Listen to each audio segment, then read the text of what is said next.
do you think Lizzie would go on a date with me? I can't believe it's been this long. I really miss my wife. But I'm finally ready to get back in the dating scene.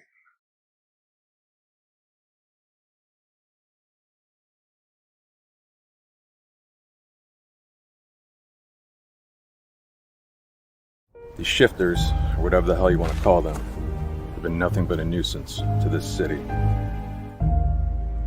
People still think this is some big conspiracy. You're gonna make a difference in this world, I know it. With your experience and my gift, I think we can make a big difference. Maybe there's an answer to all of this out there. Something much deeper that I'm just not seeing. You wouldn't be nothing without me. You decided to run and hide. Why you looking me in my eyes lying to me? These so-called authorities try to keep us in the dark. This is not real. There's no proof, no evidence. I got 2 words for you. Fake news. Who would have thought a career in politics would be so damn tedious? You think I enjoy this? I live every single day looking over my shoulders. That's been my whole life, trying to understand what made me special, only to find out I'm just like the rest of them. Bada boom, bada bang.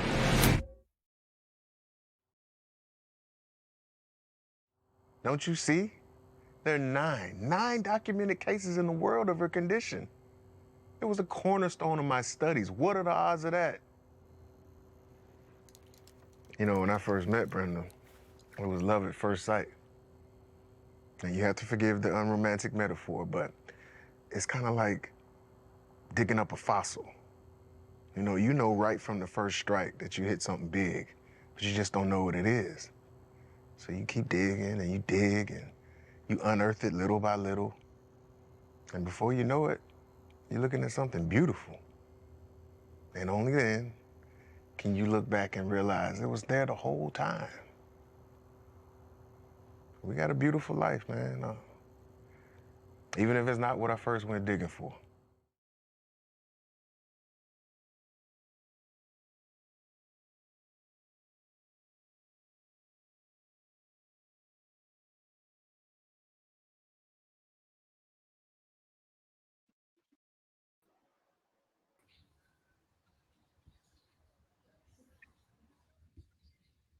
All right. We are here.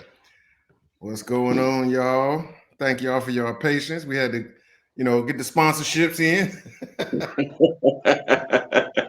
You got to get the sponsorship promos in, you know what I'm saying? Yours truly is in the building, Essex O'Brien. I got my brother, FAMU Lee, Tight Mike Randolph in the building, and my other brother from another, Tokeo Johnson, aka TJ Johnson.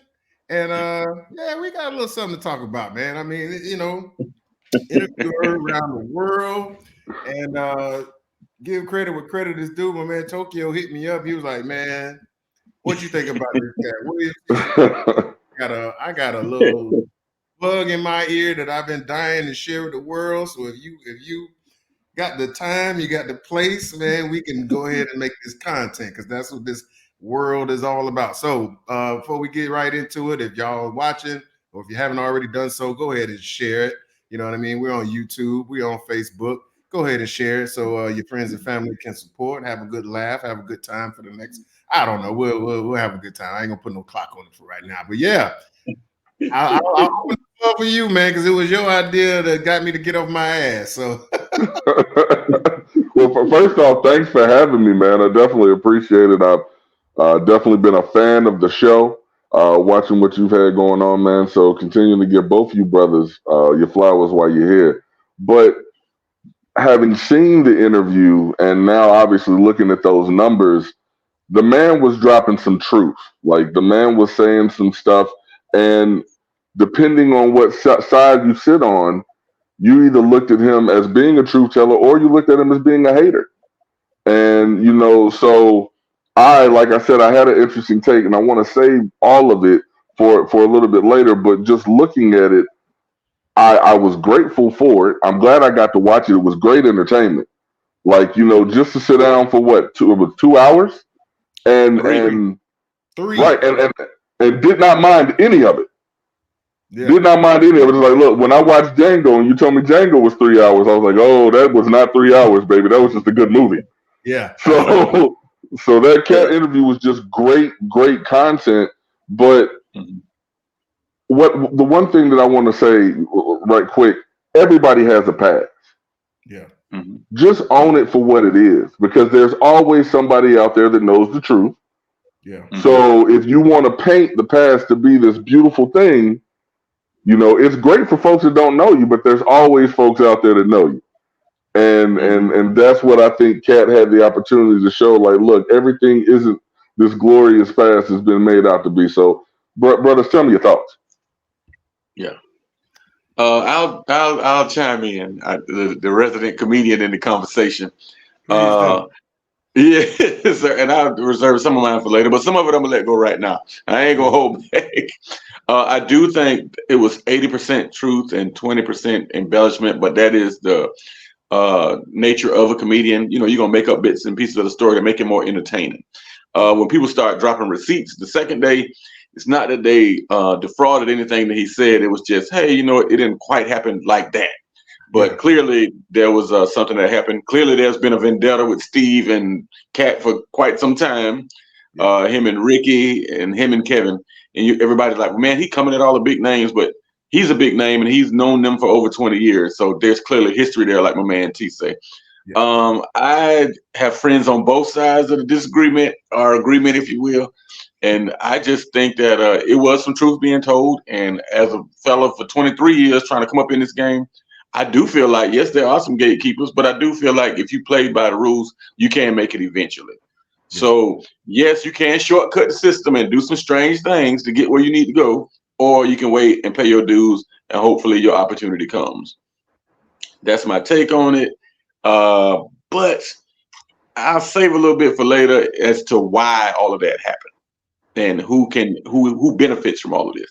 Yeah. Well, my initial reaction is, a couple things. For one, I think the reaction that a lot of people had is only in the moment, when I think you really have to have the perspective of, like you say, Ty, this is a 25, maybe going on 30-year career of things that he wanted to get off his chest. And I also have to look at the fact that the platform was different. This is Shannon Sharp. He's bringing the sports audience. He's bringing a whole nother audience. This is not just, us at radio stations, local radio stations talking. This was a national platform. And a lot of people don't realize he said a lot of these things before. And some of the people that he's spoken about have spoke on this before. So it just comes around to, a different thing of storytelling. It's just like you might retell a joke that you did 10, 15 years, but you might add some modern context to it. And that's what happened here. But the reaction and the viralness of it is what shocked me, because a lot of the things I had heard before. And so I'm like, well, damn, you didn't know that. Or maybe you forgot, you know what I mean? So it was like, I was more shocked at the reaction that it got rather than what he actually said, because some of those things I had heard before or heard through just talking with other people who have been in these circles. For example, some of that stuff about Steve, I've heard before, and there's a lot of people that have said some things that Steve can be kind of sneaky, he can be kind of, kind of cutthroat. I've also heard things that Ricky can be very arrogant and kind of, he's the type that, the fish was really this big, but by the time he tells the story, the fish is way out here. So, I think a lot of that happened as well with this. So, and then of course they're comedians, they're entertainers. They're not going to give you the exact detailed analysis. It's supposed to be funny. It's supposed to have be a good time as well. And it's like you say, it's a competition as well. Like shots fired. Now what you gonna bring to me? And of course, he's on tour. That's the whole reason he was interviewing in the first place. He's promoting his concert series. That is matter of fact, he's gonna be in Orlando next month, I believe. So Yeah. that was the whole part of it. So it was fun. Like I said, I share a lot of y'all takes. It was fun. Yeah. It was a lot of truth, but also the embellishment that we all tend to do when we're telling stories and we're telling our own side of the story. We always gonna be the hero of our stories. So Yeah. it was the perfect storm of things to come. So There you go. I will answer Tyke's question because you say who benefits from this, and Right. speaking to your viralness point, Essex, who benefits? We do. We get to benefit because if you've ever been fortunate to go to a Katt performance, it's an amazing time. You're going to have a great time while you're there. And that interview was essentially a Katt Williams performance. That was stand up for him. So, and you're talking about the viralness. We're in the new year. It's 2024. Essentially, this episode of Club Shay Shay is Tiger King back when COVID happened. Because when Tiger King happened, everybody was talking about it because that's all you had. And right now, this episode is so new in 2024 that it's like this is the first thing. So when people are doing a recap of 2024 later on in like November, December, they're going to mention it and people will have forgotten that it happened. It happened so early in the year, but that's why it's taking off like wildfire like that. Yeah. Right. And the memes are going to be, I think people are going to eat off this with memes and jokes and receipts. They're going to eat off this like for the next 6 to 9 months. Easy. Absolutely. Let me chime in right here, Ex's Pyramid. But T, you said some great things. What I need you to understand is this. Everybody that Katt Williams came at, think about it. Everybody that he came at, now when they go on tour this year, you're going to see them because you want to see what they got to say. So he is essentially selling tickets. Everybody he talked, from Kevin Hart to Ricky Smiley, now you know that's what we do at the shows. We're gonna get some get back now.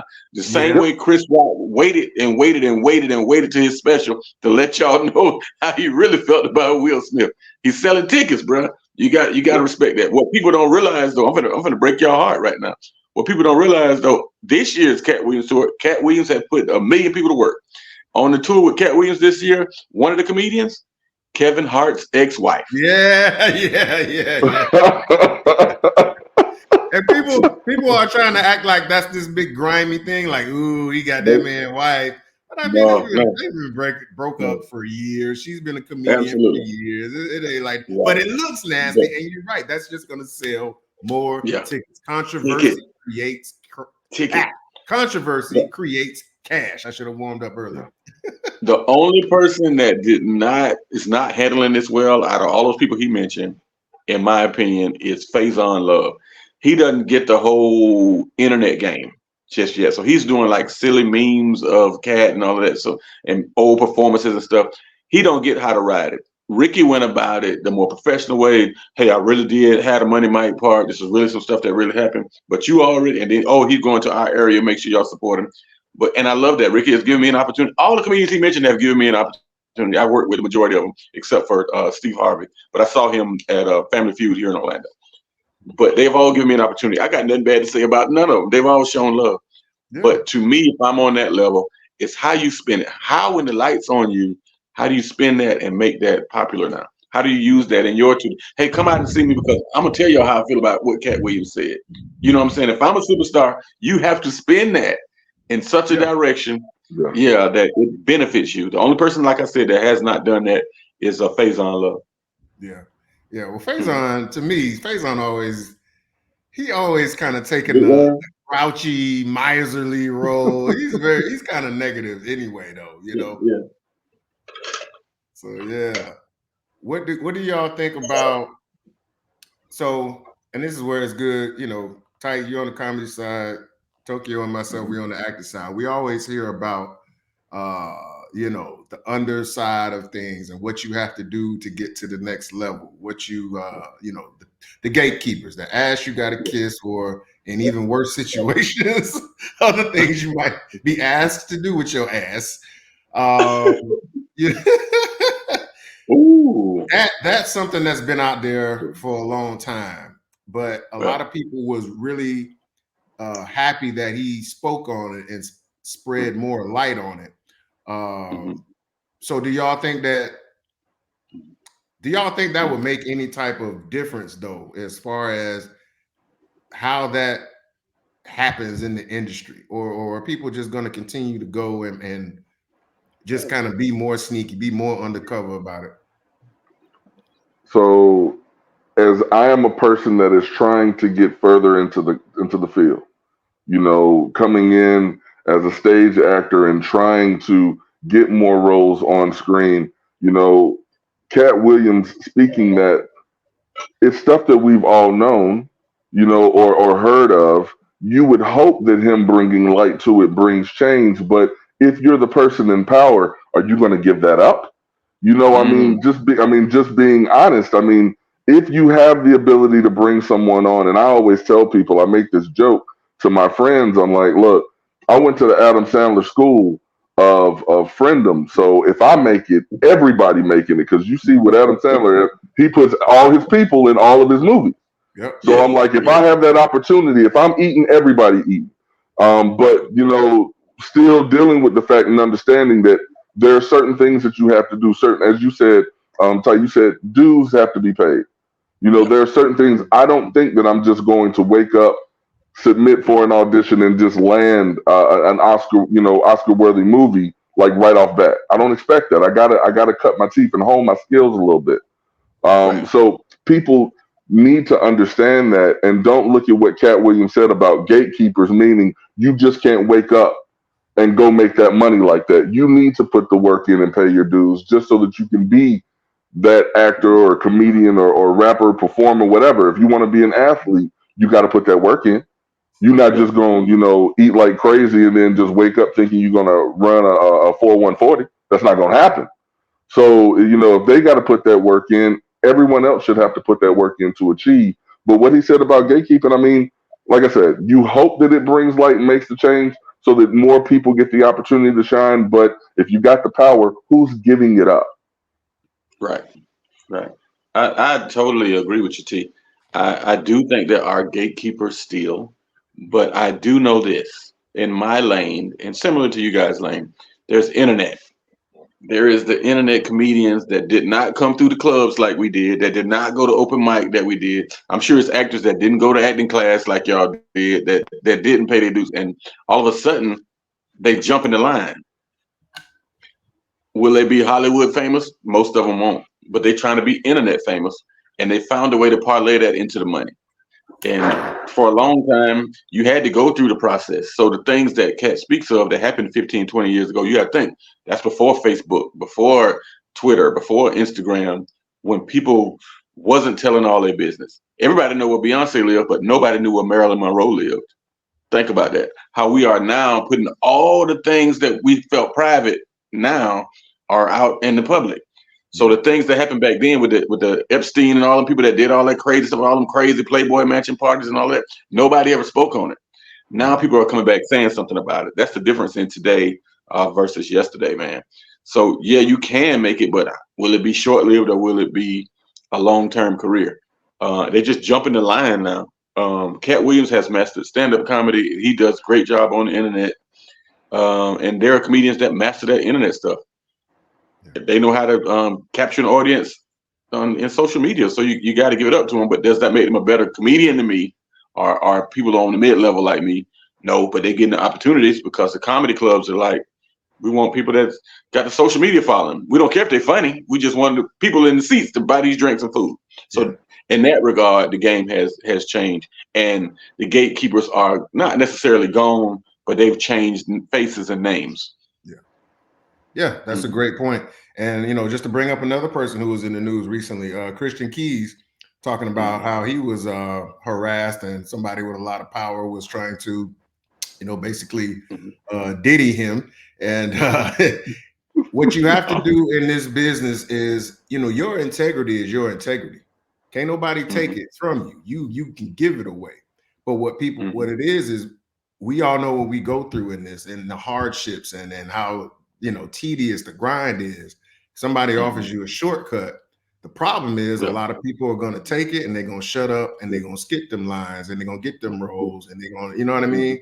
So it's like, I'm not trying to blame the victim, but it's like, you're the one that has the power and you have to take that power. You have to be willing to continue to grind it out instead of taking that short one. You know what I mean? You have to have that ability in yourself to be like, well, I'm good enough. I'm going to persevere, and I'm going to continue on this climb, whether you open the gate or not. You know what I mean? And for people who can get on the internet and create a following, or basically create their own leverage and create their own lane, like Katt has. Katt, he was very, he made a lot of great points. He owns all his shows. He produces and sponsors all his shows. So he is not, he doesn't have to rely on the system to feed him. Whereas a lot of people before social media or before they built themselves up, they had to rely on the machine. We heard, Taraji's a prime example about how she's not getting paid because she's relying on the machine to maintain her. If she doesn't have a big production, she goes away because she hasn't jumped into the social media game. She hasn't jumped into producing and owning. So all of her leverage can be reduced and she can be compromised because there's a new Taraji that just turned 22, coming down behind her. But a person like a Katt Williams, Katt's Katt. You know what you're going to get from Katt, but he doesn't have to go to a studio, or he doesn't have to go to an improv. He doesn't have to go to a BET or a Def Comedy Jam in order to still be Katt. So I think that's what artists can learn from this is that, you can take the slow grind and continue to build it up, or work smarter and work smart, or you can continue to rely on the system. And the system by nature is designed to fuck you. So, people just have to realize that they have to move differently now. And then, of course, with the internet, they can't hide like they used to. If you put somebody on blast, the accusation is almost as damaging as the proof. You know what I mean? So, like this person that Christian Keys called out, now people are speculating and trying to figure out who it is. But if he ever comes with any receipts and any proof, that person, just like Harvey Weinstein, that person is over. So it's different, but it said all that to say the person out there who is on that climb has to be the one to stand strong and maintain their integrity, because nobody can take that from you. You're going to decide. I mean, we as individuals, we got this life to live, and I don't have a heaven and hell to put anybody in, so I'm not going to tell somebody what they should do. If you got the opportunity to eat, you go eat. But when you're talking about what you're eating, is it a microwave meal versus something homemade? Because that microwave food might be good, but the longevity ain't there. There's some wisdom and some knowledge to be learned from the grind, because, I can tell you with the wins that I've had, I've learned more from the losses. So having that opportunity to have some failures, to do I tried stand up, and it was like I bombed horribly. Like it was horrible. I wasn't trying to steal your lane, bro. I've always been an entertainer. So I 2020 come, I called myself doing the open mic, and I went last. There was nobody left there but the people that was cleaning up. And I did so poorly that the next day the world shut down. COVID shut it down, bro. So I'm saying I know what it's like to bomb, and I know what it's like to fail. And I was like, I don't want to feel like that again. Let's work harder. And that's what we do. That's what we do. We put that grind in. But I had to have that failure so that, say for example, I took the microwave route, and now I'm sitting in front of 10,000 people. I've never bombed before. Then I bomb. Now you're talking about some real mental health stuff that can attack you right there, bro. So me having the opportunity to have that little failure in front of those 5 people, I'll take it. Absolutely. Hey, man, I got a similar story. Go ahead. One thing that I hadn't heard, that I heard the first time with Katt, is that he said that Kevin Hart was an industry plant. Now I've heard a lot of criticism of Kevin Hart, and comedy suggestive. Whether you think he's funny or not, that's tomato, right? But we saw Kevin we saw his rise, in the early 2000s. But Katt said that he was an industry plant because he was like, how the hell you come from LA and get your show right away? And I was like, wow, that's crazy. So, have you ever heard in comedy circles like people saying that about another comic, or how they maintain their spots? Okay, so there was some truth to what Kat said, but it's also a way you can do it. And basically, on our side of the fence, on the comedy side of the fence, a lot of times they'll say, when you're ready for Hollywood, they'll call you. They'll let you know. So at that time, he had already done the Soul Plane, the Paper Soldiers. He was touring pretty much in the improvs. So when Hollywood calls you, you ready. Versus people just saying, I'm moving to Hollywood and I'm going to try to make it in Hollywood. He was already established. So that is a way that he could have gone quicker up the line because basically he was doing movies. You know what I'm saying? And they called him out there to do a movie and he had a small following. Do I think he had some help and had part of the machine behind him? Absolutely. But I also feel like some people in Hollywood called him to be there. He didn't just run to Hollywood because he was like a Philly, New York guy. He was doing stuff with Jay-Z and Dame Dash. And then the Soul Plane came. As soon as he got the Soul Plane, and it was a lane, you got to remember now, it was a lane for him to do that. Look at that movie Soul Plane. Everybody said bomb, but the movie had Monique, Queen of Comedy, D.L. Hughley, King of Comedy, Ricky Smiley, some more Queen of Comedy, Brian Hooks, established actor. It had a lot of man, I can name I can't think of the girl name now. She worked the wand at the TSA counter. But it had a lot of Hollywood stars in it. I know what you're talking about. Kind of heavy set. Kind of heavy set chick. Yeah, very funny. Yeah. But think about all the stars that was in Soul Plane, and people are like, oh man, the movie bomb. But it was set to win. Yeah, it was set up. Method Man.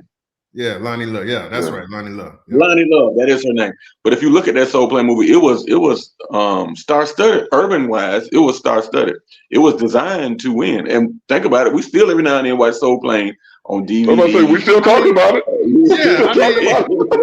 Early 2000s was like a hood movie bonanza sort of. We kind of came back from the early 90s and then early 2000s we had the little hood movies. Yeah, so to answer your question, bro, I do think his rise was quick, but I do feel like he was called by Hollywood to come out there. And the next thing you know, Soul Plane, he just started. When I met him, he was touring. He had just did Soul Plane. He was touring improvs, and I was the host. So that's another system that they put you in, and now you get known around the country. It was at that time, I think, almost 40 comedy clubs with the Improv and Funny Bone name on them that he was traveling the country. That's one way to quickly get your name around the country is to tour the comedy clubs. And then, if you remember, I'm gonna put you up on game. If y'all don't remember this, he was in the NBA All-Star Weekend 3 or 4 times in a row. He was a celebrity ball player and all of that.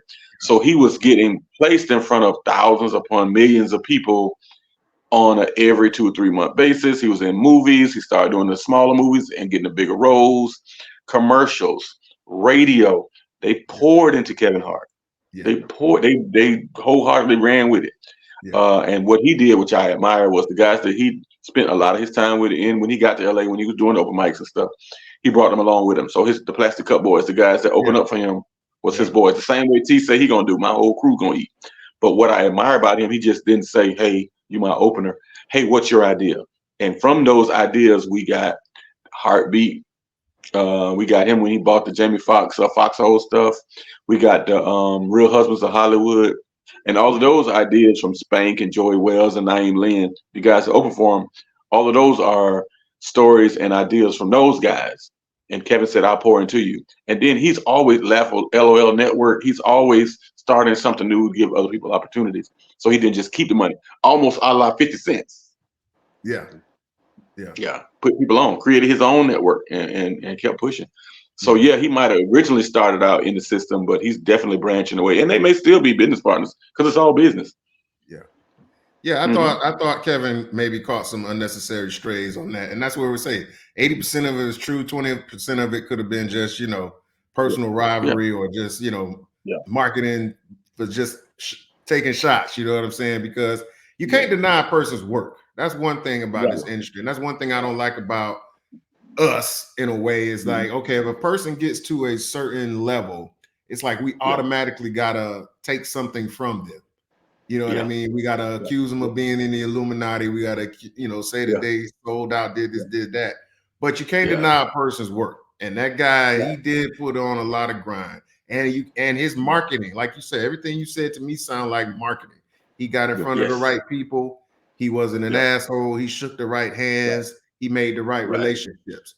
sometimes there's nothing wrong with that. And we as a people have to get away from that mentality of, oh, because I got into the right circles. Now, I did all this extra shit. Sometimes that's what it takes. I know for me as an actor, like I had to get the right agents. And those agents had to put me in the right type of casting director. Now I'm far from where I want to be, but the steps that I made, I had to make relationships and I had to earn people's trust so that they can put me in the right type of situation so that I can advance. And so to get to a certain level, when you get to that level and you've put in this work behind the scenes, the last thing you want is a group of people basically tearing down at that and being a hater and said you did this and you did that, simply because they haven't been able to. So I just hope that people don't just, like, if you got a dream out there or something, you trying to make it happen, and there's somebody telling you, oh, you got to do this, that, and the third, or you won't be successful. That's bullshit. Right. And it goes back to what we started earlier. It's just, are you willing to stay on the small grind for the longest without getting that shine and basically be happy with your own level of success? You know what I mean? We all would like to be at that, that certain level. I know you want to get to that where you selling out the arenas and the stadiums and stuff like that. I want to get to the Oscar-worthy, Globe-worthy roles as well. There's certain things I will do and there's certain things I won't do. But if I do get there, I'm not going to stand for a bunch of haters who ain't give a shit about when I was doing them little ass movies, then come around and say, oh, you must have sold out, huh? I said, oh, what you doing behind the scenes? You know what I'm saying? That type of bullshit. Right. That is tough. And T, as an actor, I know you got stories as well. I'm sure if you haven't yet, but it will come a time when somebody gonna offer you a role that you ooh. Like, which one of y'all would have done that? Which one of y'all would have did that Ving Rhames Pulp Fiction spot? That's a hard pill. That's a hard pill to swallow. That was a stunt double, I'm pretty sure. It changed. You see how he had to come back and do Baby Boy, and even when he was in Baby Boy. But he did a drag movie too. What was the name of that? You remember that, TK? Tu Fong Wu. No. You talking Tu Fong Wu was Wesley Snipes and John Leguizamo. You talk Sunday. It was. Gosh, I know what song you're talking about. He put on he put on the dress. Let's talk about that too. Let's talk about that too. The whole dress thing, emasculating black men thing. He talked about that as well. Tokyo, give me your take first, and then we'll all kind of, chime in. So when I was a child, I did childish things. So when I was in high school, they came to. You put on a dress, man. You put on a dress. Hear me out now. Hear me out. Okay. When I was in high school, it was around the time that they were doing the Powder Puff game, and they came to a couple of the football players and asked us to perform Aretha Franklin's "Respect" for the pep rally. So at that time, like I said, when I was a child, I did childish things. I put the dress on then. I put the dress on then. I was like 16 years old. Okay. So now, as I'm going into this, and this is my craft, this is what I'm trying to do as a profession. Right. That's a line I wouldn't cross again. Because I've grown and I know what that means, and I know that if you're telling me the only way I can make it is to put a dress on, then it's not for me. No. But the thing, but there are so many other opportunities, so many other ways for me to be able to get my work out and share my talent with the world. So I don't necessarily have to go that way. If you're saying that east is the way that you want me to go, and I have to put on a dress to go east, then maybe I'm meant to go north. You're not stopping my progression.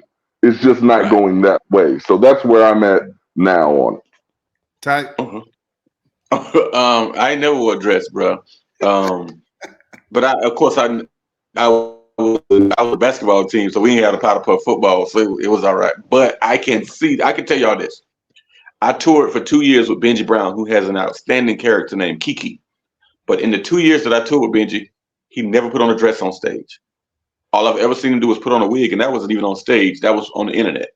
And he's made that one of the most popular characters in the country. And now, one of his good friends, now they have Martin Lawrence, who of course put on a dress. To me, with the dress thing, TJ and Essex, if you have a character that wears a dress, a la Ricky Smiley with Bernice Jenkins, Jamie Foxx with Wanda, as well as Martin Lawrence with Shanae, that's a character.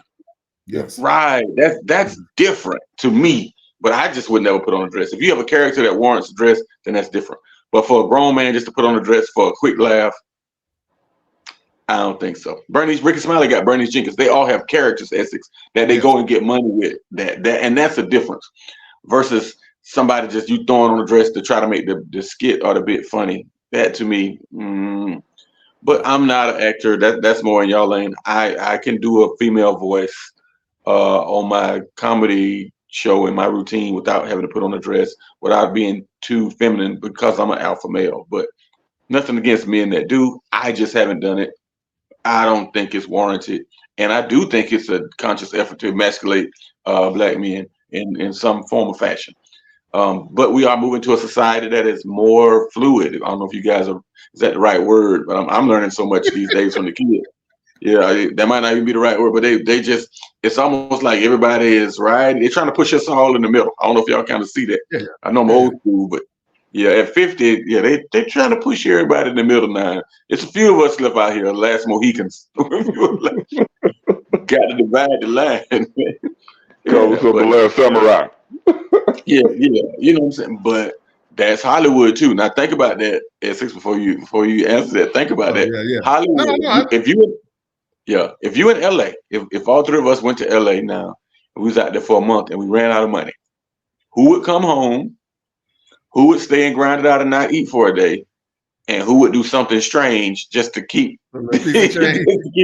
Yeah, that to me, I think, is the epitome of Hollywood. They catch people that's down on their luck and they starving and they're hungry and they trying to make it. And it's expensive as hell to live out there. And I'm sure many people that we know have done something that they probably wouldn't have normally done, but you're trying to make it. Yeah. Real quick. You touched on it, and I was going to touch on that too. Like certain things, like he was speaking about the comedians first, but then we all know that is it's a Hollywood thing. But if they made the character themselves, I don't think we should put them in the same bucket as the person that had to do it or did it, and they weren't always established. Martin was already Martin before he started doing Shanae and his mom and all of that. And when we was coming up and we watched it, we just laughed. We weren't thinking about emasculate. We weren't thinking about an agenda when we was young. We just laughed. Yeah. Same thing with I believe it was Richard Pryor, Flip Wilson, one of those two. Hell, it might have been both of them. Richard might have did it too. But yeah, when we was coming up, we laughed. If it was funny, we laughed. And we didn't think about I can't let you put that on the King. I don't remember the King putting on no dress, but I know Flip Wilson did. Well, I know Richard did a lot of characters, so that's why I might have figured. But I know Flip did it, Martin did it, Jamie did it, but that was the Wayans brothers show at the time. So it wasn't. So I'm taking a different angle for you guys because I'm kind of like, well, when did it get to that? But these certain names that we just talked about, it was a personal choice. They didn't require them to do it. Tyler Perry didn't have to do it. Tyler Perry created that character, whether we like it or not, subjective. Whether we like it or not, he created that character. That was not a Hollywood vehicle. So, but we lumping everybody in, and I don't know if that's fair because I don't know if you can look at a Martin or Flip and say, well, they had to do it. They didn't have to do a damn thing because they was already who they were.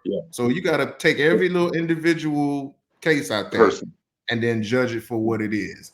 And then also, I'm just playing devil's advocate. I don't want to put the dress on either.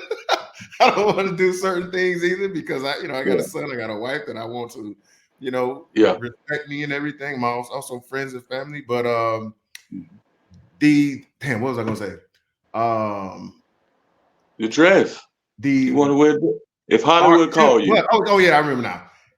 If the person does the dress, what is the story? What's the why? It's the why. Make it make sense. It's got to make sense. Sometimes, like even like not even a dress, but just like a certain love scene, or they'll put a same-sex love scene in a show or a movie, and it didn't fit.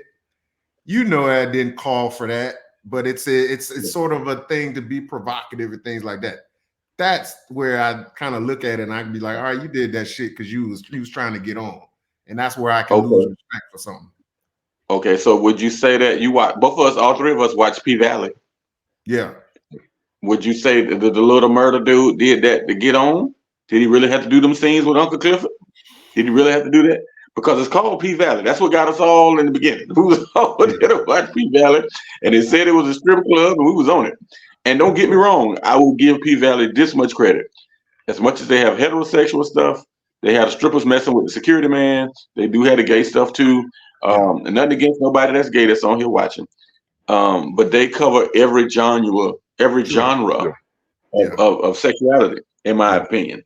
So it might be a safe space for the gay dudes. But is that, could you have played the Little Murder role? Could either one of y'all have been Little Murder? So me personally, I just played. Well, I didn't say I won't play it. This was a stage reading that I did recently at the Orlando Shakes, and the character that I played was gay. He was a closeted gay guy. Where I kind of draw the line is I can't see myself doing physical love scenes with a man. Could I play a gay character like a Rustin? Rustin, which was on Netflix, which was played by Coleman Domingo. Absolutely. Play it with dignity, play it with passion. Could I do that? Yeah. But when it comes to like the blatant, like physical contact, explicit love scenes, that's where I couldn't really do it, just because I don't think I could do it justice, one.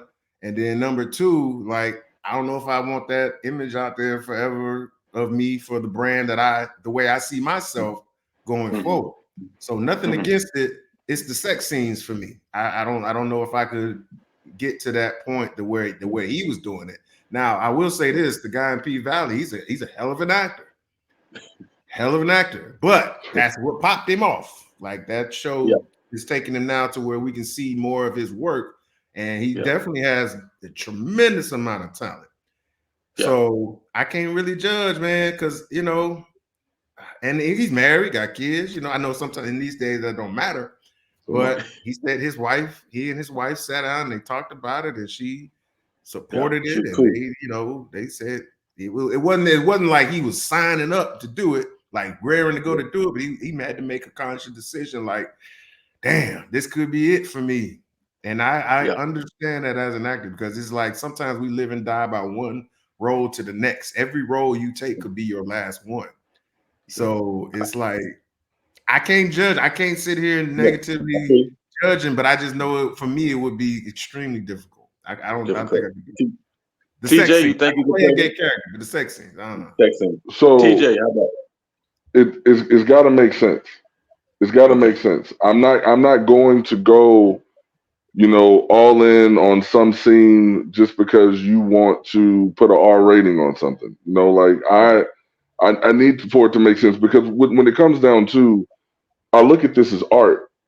I'm putting some work in to create a visual story, and all of the stories are not going to be heterosexual.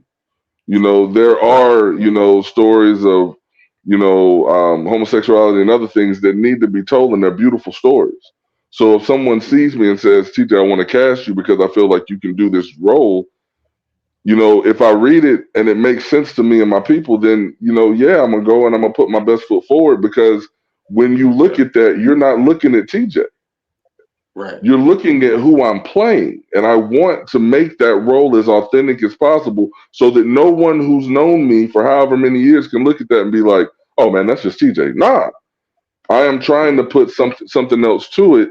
And with regards to the physicality, it has to make sense. It has to make sense. Because again, if it doesn't make sense, then I can't get into it. But just to play a gay guy, that's nothing. That's nothing, because you don't know a person is gay until you get between the sheets. Yeah, I got you. So there you go. I will say this. Thank you, TJ, and thank you, Essie. Some of my most entertaining crowds have been people of alternative lifestyle.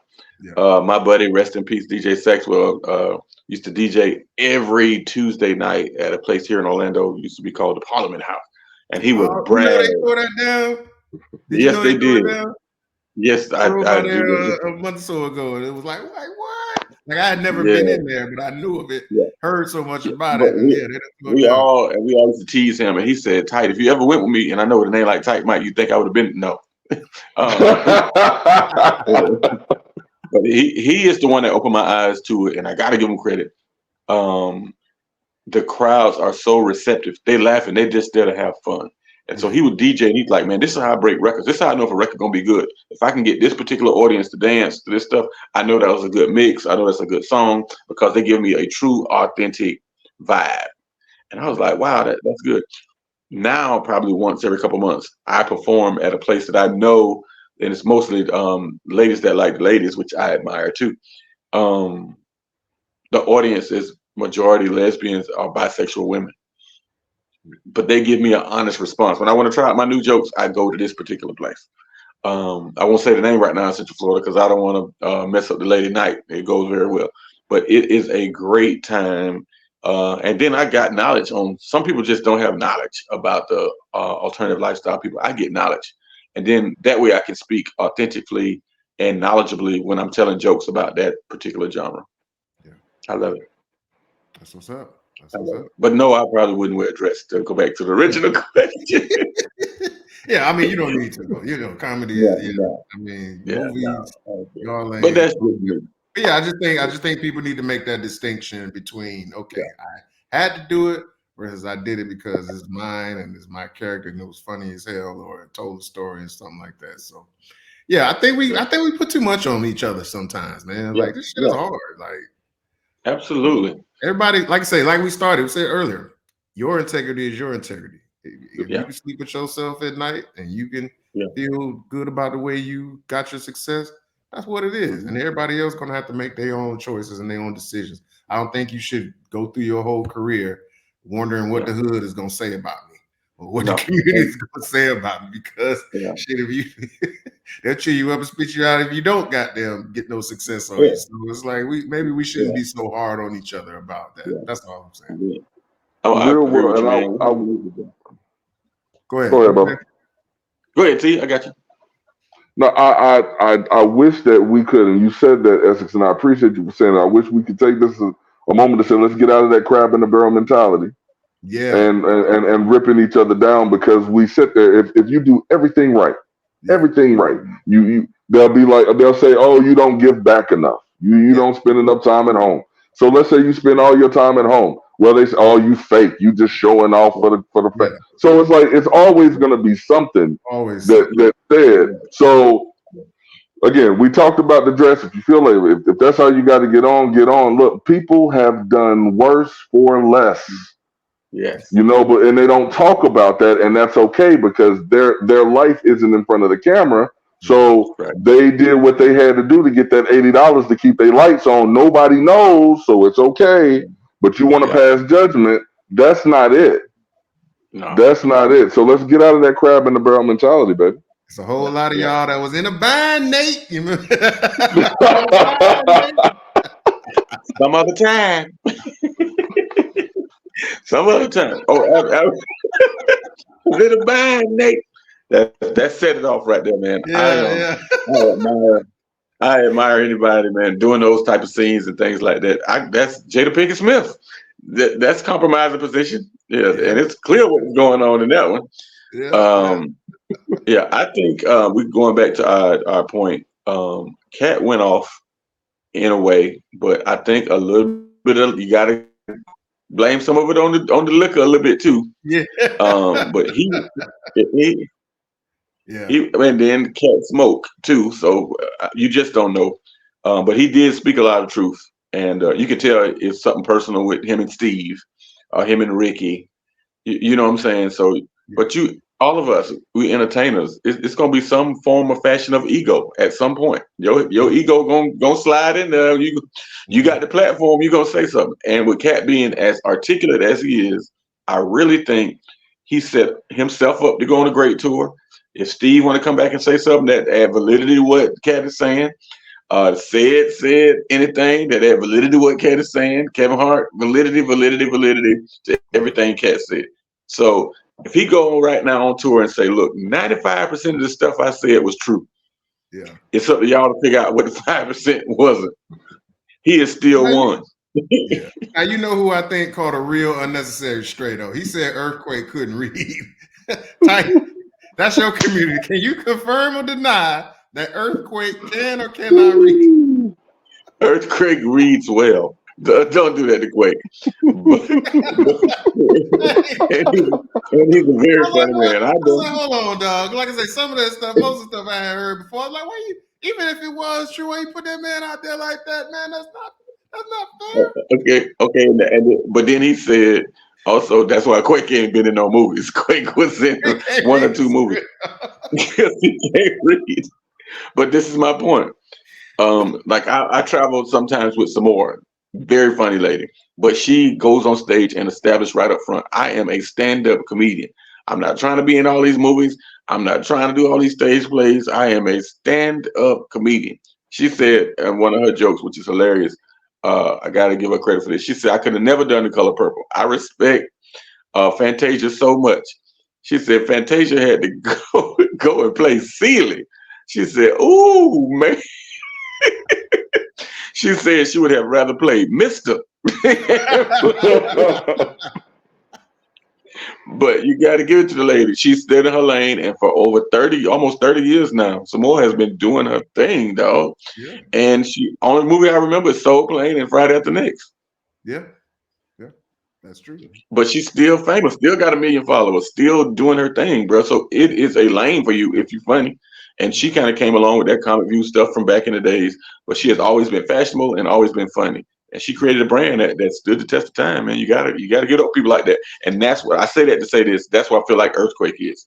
Earthquake is a known stand-up comedian, and that's all he ever wanted to do. And that's what he does. And at one point in time, I think Earthquake, for him to leave his house, it had to be $15,000. And that's 20 years ago. So awesome. If he sustained through COVID and all of that, like, it is money to be made in stand-up, yes. But if you can get an acting role or something like that, that might be not necessarily easier, but it's something different, and you can add that to your resume. Yeah. Absolutely. Well, as we start to kind of go around third here, TJ, did we get your take overall of the things that you wanted to say about that, or did we have anything left? To put a bow on it, right? Okay. Product of the 80s, product of the 90s, there was something called the dozens. You sit there and you cracking on each other. That's what you do. Essentially, that's what we got from Katt. You talk about what you call it, battle rap. You know, Drake dropping back to back. You know, you hit a record, you listen to the liners in it, and then you wait for the response. Essentially, what Katt Williams just did was lay down a freestyle, ripping everybody. Yeah. So now, what's your response? Yeah. Right. There you go. That's smart. And we will, like you said earlier, we will all win because we'll all be laughing. We'll all be holding our chests, clutching our pearls, and waiting for the next bomb to drop. Matter of fact, he did another interview with Willie D today. Which again, platform matters. People aren't really talking so much about the Willie D interview as much as they did Shannon Sharp. Shannon Sharp has a huge platform, so we'll see if anything else comes out of that. It might have been too soon to go back and do a follow up. He didn't really let it breathe enough, you know. But yeah, he's got another interview out there that I heard he putting some more whoop on people. So we'll see how that one goes. But we got Ty, you got anything else? We're gonna close out just promoting y'all stuff again and making sure everybody knows what's up. But if you got anything to put a bow on the Katt Williams debate, floor is yours. No, bro. I think I love that he went at him. Like you said, if you go back at Katt, it's almost, and I hate to say this, it's the Donald Trump theory of doing things. I'm gonna shoot everybody and see what stick. And as long as they say Trump said, Trump said, Trump said, Katt said, Katt said, Katt said, it's gonna continue to sell tickets. It's a strategic move, and I admire it. And the fact that it had some validity to the majority of it makes you respect Katt even more. You know what I'm saying? And you can say, well, Hollywood didn't accept him, but is it about the money or is it about the fame? Yeah. You know what I'm saying? He might not have an Oscar and all of that stuff, but I think he got a couple of BET awards or you know what I'm saying, hip hop award. He got the awards he wanted from the community. You know what I'm saying? Yeah. And he still got the money. And it promoted some of his other stuff. So he made the joke about Said not being on Netflix or Tubi, and then Tubi's response was they put everybody's movies and shows and called it comedy beef in the category. And so now everybody's gonna kind of go back and look at everybody's stuff. So he's done a lot of help for people. Oh yeah. So if you turn it and spin it right, it can propel you. It can make you hot again. It can make you, make you relevant. Add some viewers, add some likes. If you're doing it right. Yes, sir. Yes, sir. Yeah. Yeah. All right. Well, you got some important business to attend to, brother. So I'm gonna let you go ahead and I'm gonna put this up right quick. Let everybody see it. Read it real. Oh no, hit the red. He read it real quick. And there you go, man. Definitely. Tell him. Absolutely. This is the first TV taping. We're going to tape every other weekend, every other Tuesday in January and in February with some hot comedians from across the country. This is my first television hosting spot. So I tried to bring in, and my friend James John, of course, Mike Hurley. We try to bring in comedians from across the country that some of them you will know. Some of them are legitimately famous.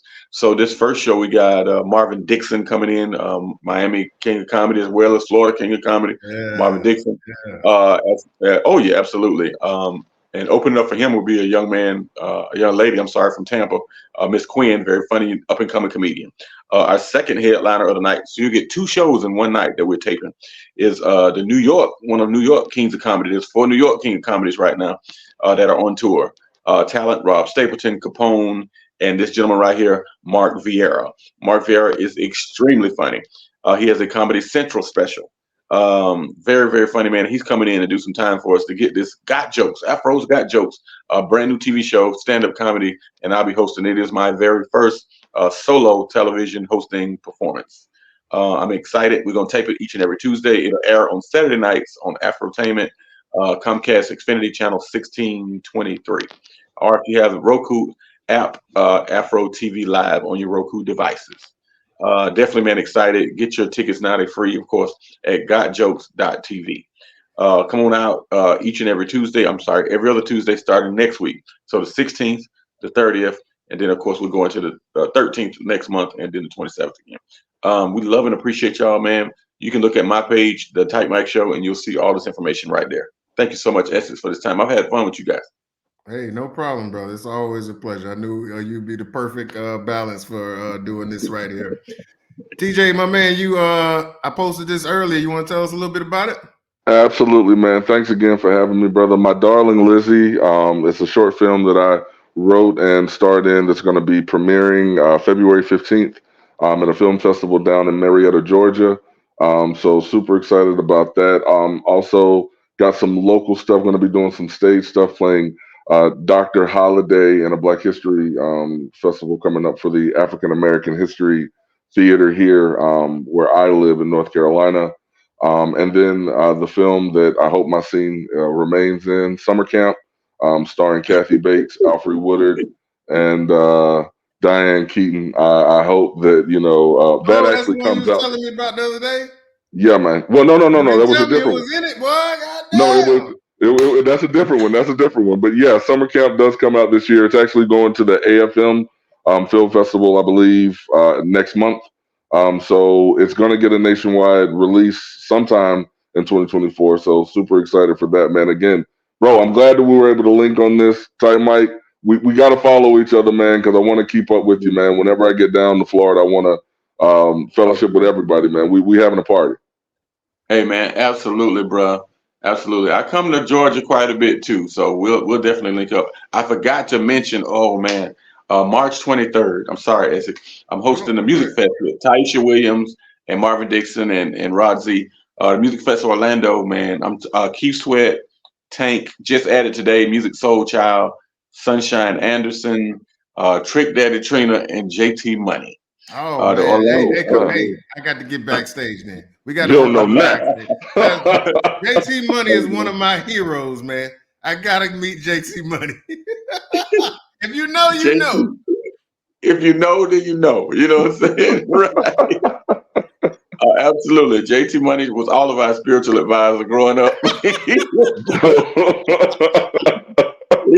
He taught us so much about the ladies that we didn't know as teenagers. We learned so much from JT Money.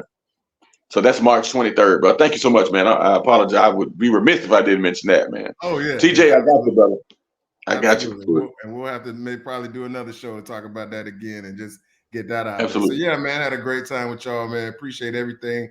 If you didn't catch the top of the show, I put a few trailers up. Right now, you can watch A Time for Every Purpose on pretty much all your streaming platforms. I think it's about $3 on Amazon, maybe $4 on YouTube, something like that. Or you can buy it and own it for maybe $10 or something like that. Really proud of that role. That was this. I was just do it. Don't you see? There are nine documents. Yeah, I ain't gonna play the whole thing, but that's what that was for. Idelon, I hope I'm pronouncing it right. Idelon, which is an action-packed sort of a thriller that I got a small supporting role that's coming out shortly. So stay tuned to everything on this channel, whether it's YouTube, Facebook. Stay tuned. I got a lot popping off for y'all. My commercials popping off. I forgot to load that up, but that's fine. And unfortunately, Titan Mike, I won't make the first show because I'll be traveling to Atlanta to shoot another network television show. It's my second network TV show I'll be shooting. So I won't be able to make it that day, brother, but I'll come back on the second run. And a lot of exciting things in store for you boys. So make sure you follow me, The Actor Man Essex, on Instagram. If you're watching on Facebook or YouTube, continue to subscribe and follow. And this was fun, man. I appreciate y'all. Yes, Get the triple shot back up here, and we'll go ahead and sign it on off, man. Y'all be good. Take care. Rick James.